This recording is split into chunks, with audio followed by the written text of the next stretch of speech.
Tucker Carlson and Saagar Enjeti opened the podcast by addressing the recent developments surrounding the Jeffrey Epstein case, focusing heavily on the role of Attorney General Pam Bondi.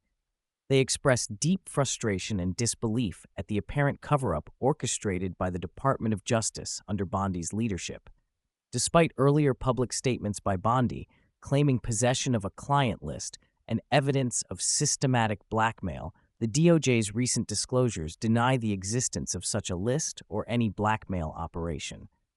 This contradiction is seen as a deliberate attempt to mislead the public and protect powerful figures implicated in the scandal. Saagar emphasizes that the cover-up is not just about Epstein himself, but about a broader intelligence operation involving U.S. and Israeli agencies.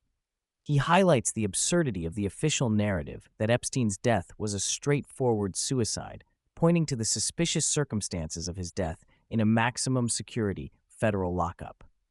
The duo argues that Bondi's actions amount to a betrayal of the American people, especially those who voted for transparency and justice, and that this cover-up signals a dangerous prioritization of elite interests over truth and accountability.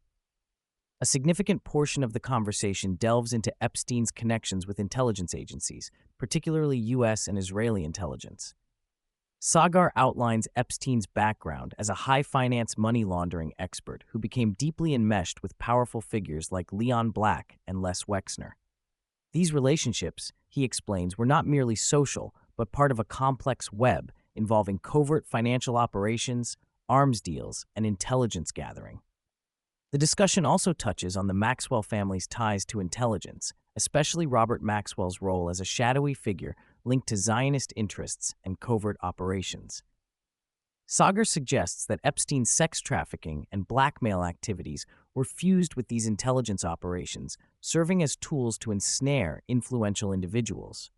This fusion of sex crimes and espionage, they argue, is why the case has been so systematically suppressed and why the official narrative fails to address the full scope of the scandal. Both Tucker and Saagar reflect on their personal journeys from mainstream media to independent platforms, highlighting the limitations and censorship inherent in traditional news organizations. Saagar recounts his experience as a White House correspondent, where he observed that mainstream media primarily serves the interests of Washington insiders rather than the public. He describes the media as a trade publication focused on maintaining access and social capital rather than delivering meaningful information to voters. The pair celebrate the rise of independent media, particularly podcasts and YouTube channels, as spaces where honest and unfiltered discussions can take place. Saagar notes that leaving the mainstream media came with social and professional costs, including ostracism and loss of access, but it allowed him to speak freely on controversial topics like Epstein, Israel, and U.S. foreign policy. They argue that this shift is crucial for breaking the cycle of misinformation and restoring trust in journalism. The conversation turns to the broader political fallout from the Epstein scandal and its cover-up.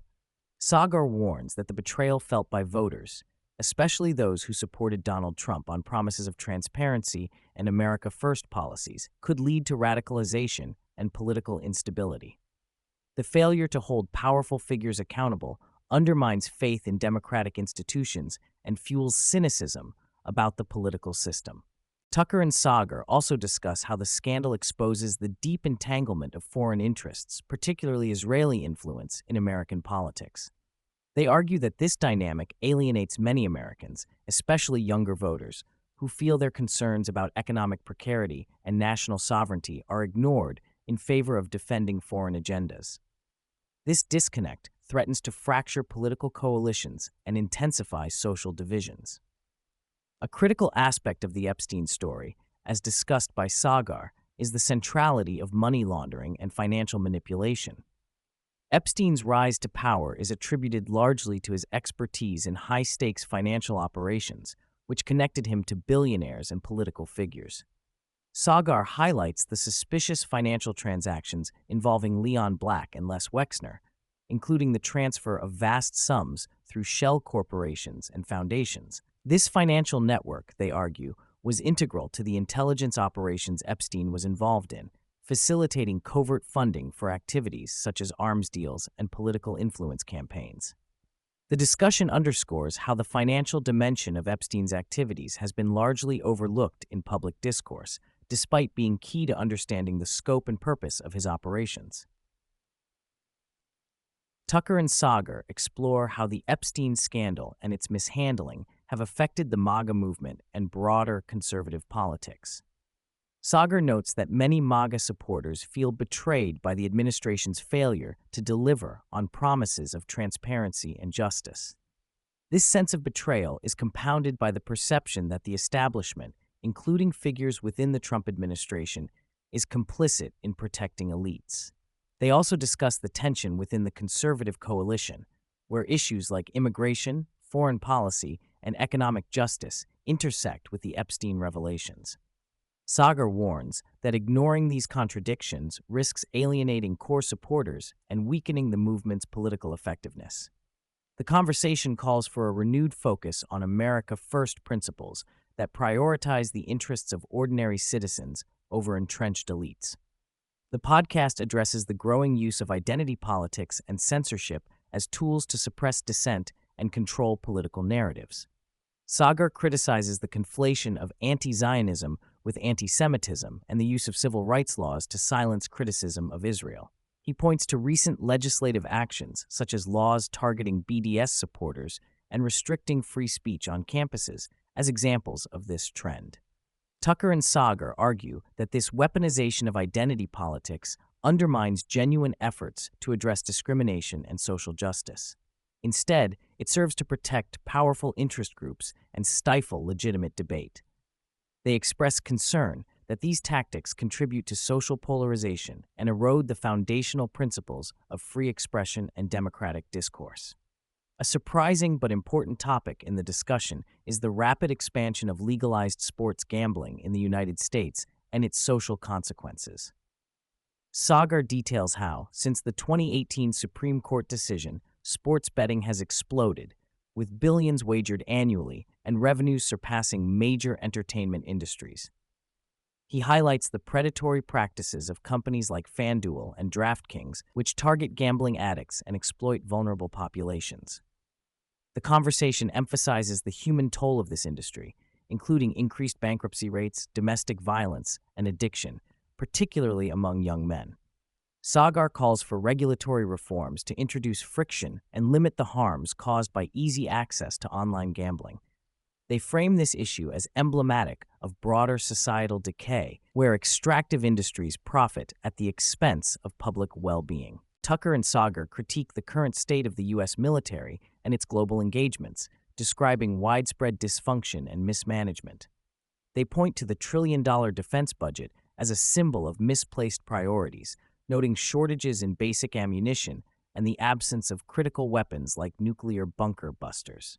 This inefficiency, they argue, undermines America's strategic position and fuels unnecessary conflicts. The discussion also questions the wisdom of America's imperial overreach, particularly in the Middle East, where endless wars and foreign entanglements drain resources and alienate the public. Saagar references historical figures like Eisenhower and Marshall, who warned against such expansive military commitments. They call for a reevaluation of U.S. foreign policy toward a more restrained and interest-based approach. A substantial portion of the podcast is devoted to the Israel-Palestine conflict and the United States' involvement. Saagar expresses deep concern over the humanitarian crisis in Gaza, citing staggering civilian casualties and the moral implications of U.S. support for Israeli military actions. He criticizes the normalization of violence and the use of religious and ideological justifications to defend policies that cause widespread suffering. The conversation also highlights the political entanglement between the U.S. and Israel, including the influence of pro-Israel lobbying on American domestic and foreign policy. Saagar argues that this relationship often comes at the expense of American interests and values, fostering resentment and undermining social cohesion. They advocate for a more balanced and principled approach that respects human rights and prioritizes national sovereignty. Tucker and Saagar reflect on the evolving nature of American political coalitions, particularly on the right. They note that the traditional Republican coalition is fracturing under the weight of contradictions related to foreign policy, economic justice, and cultural issues. The Epstein scandal and related controversies exacerbate these tensions by exposing elite corruption and foreign influence. Saagar suggests that the future of the right depends on its ability to reconcile these contradictions and offer a coherent, America First vision that addresses voters' real concerns. He warns that failure to do so risks further alienation and the rise of radical alternatives. The discussion underscores the importance of honest dialogue and principled leadership in navigating this complex political landscape. Finally, the podcast touches on the potential for new political movements to emerge in response to widespread disillusionment with the existing parties. Saagar discusses Elon Musk's recent announcement of a new political party, expressing cautious skepticism about its prospects given the entrenched interests and consulting firms that dominate Washington. They explore what a genuine America First party might look like, emphasizing policies focused on immigration control, economic fairness, and national sovereignty. However, they acknowledge the significant challenges such movements face, including funding, media access, and political opposition.